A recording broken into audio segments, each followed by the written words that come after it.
Grandma and Grandpa look like they're part of the mob in this picture. I gotta get this on camera. Hold on, this is too good.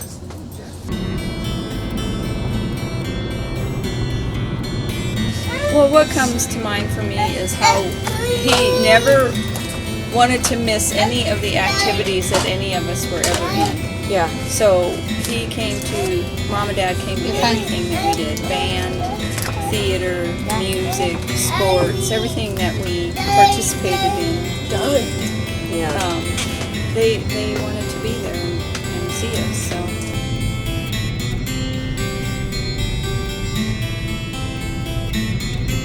They made it happen. And they did, And Grandma would yell at the refs, and Grandpa wouldn't sit at by Grandma. sporting events, yeah. Grandpa, most often or not, was one of the refs. So it was a softball game. I was up to bat. Grandpa was behind the plate as the umpire. Grandma, at the softball field that we played at, there was the backstop, and then there was probably 3 or 4 feet behind there, and then behind that was the concession stand. And Grandma would put her lawn chair in between there, so she was right there.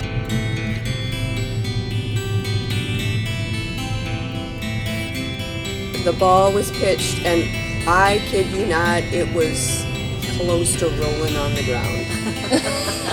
And I didn't swing, and Grandpa called the strike. And I thought Grandma was gonna come through the fence. She was hollering, "What's going on? That's not a strike, it's rolling on the ground. This is not bowling, this is softball." So then, on top of thinking, I'm gonna strike out, because I always do if I gotta hit the ball, and now my mother is yelling at the umpire. At my dad. I'm a little anxiety ridden.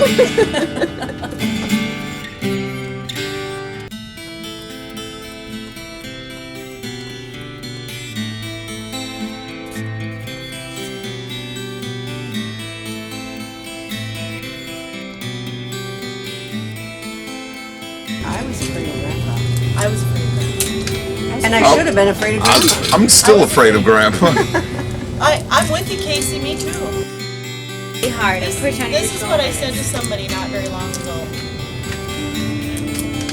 When you're 47 and you're still worried about disappointing your parents. You know they did something right.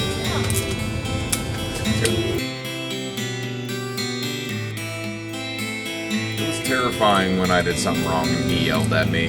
Terrifying. I was, Not that you were afraid you were going to get hit or anything like, physically hurt. He was But afraid you you were gonna just- let him down. Yeah. That's not a good feeling. No. Grandpa was never the one to yell at me when I got in trouble. It was Grandma. well, Grandpa would just give you the look. Look, which was enough.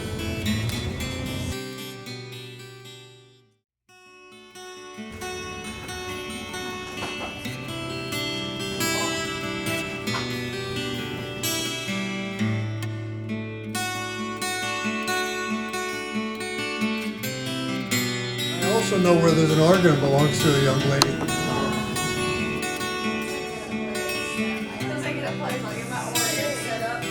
She keeps telling us about most of the items we're holding in the front porch.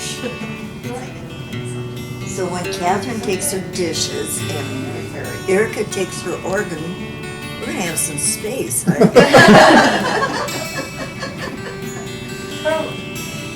Then Dad's gonna bring everything out of the attic down. Oh, attic's going towards the dump, about 2 miles north. Not the jumping horse. Oh, the jumping horse, we gotta fix that. I didn't even realize how to have it here. Above the garage. It's not like It's a string walk. organ. I thought you meant like above this roof right Yeah, here. there's a whole family.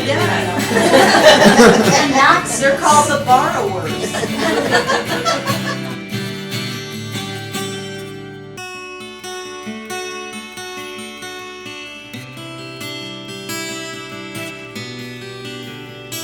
was our assistant At the softball Aspen coach, and he was an idiot.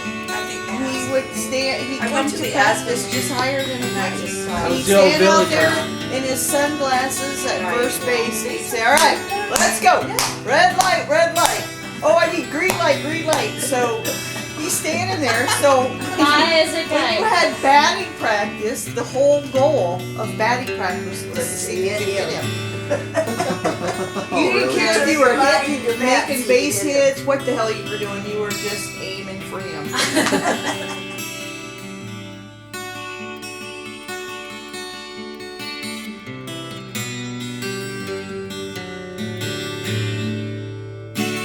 Dad, I have to say, was fairly calm through all of the growing up. Shenanigans. Yes, shenanigans. Well, he didn't ever. girls. He didn't ever have to say anything. He just had that look.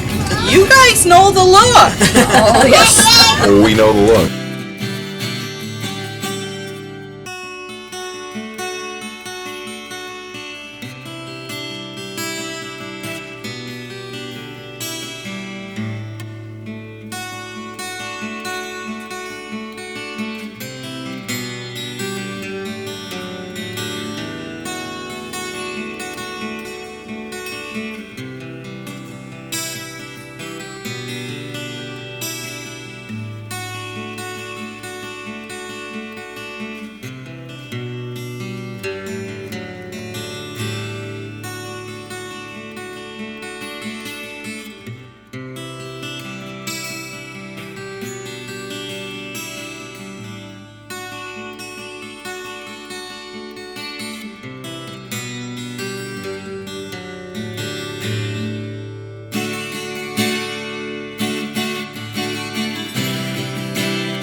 Whenever we'd say, I'm hungry, Grandpa, Grandpa would be like, I'm hungry, my name's Jerry.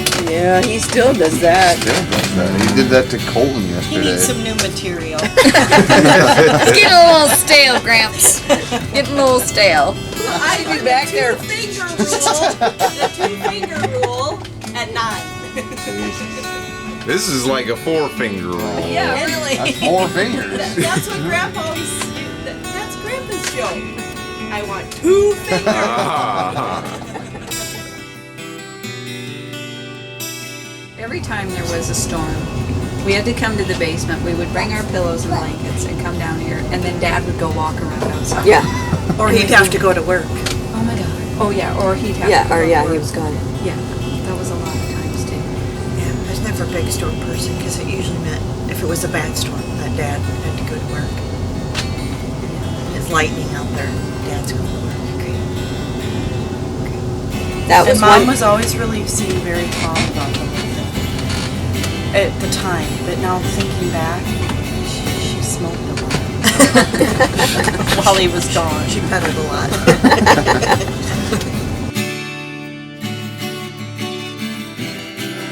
A gentleman who's been helping out with athletics and fine arts for quite a few years. Tonight we are honoring Jerry Durrell. He is a longtime supporter of Lamar's athletics and fine arts. This will be Jerry's 50th year of involved with high school athletics. He started as a referee for football and also umpired baseball and softball. Also during this time he started working on the chain gang, and when he retired from officiating, he continued being involved with the chain gang, not only for Lamar's community, but for Westmar College and the Sioux City Bandits.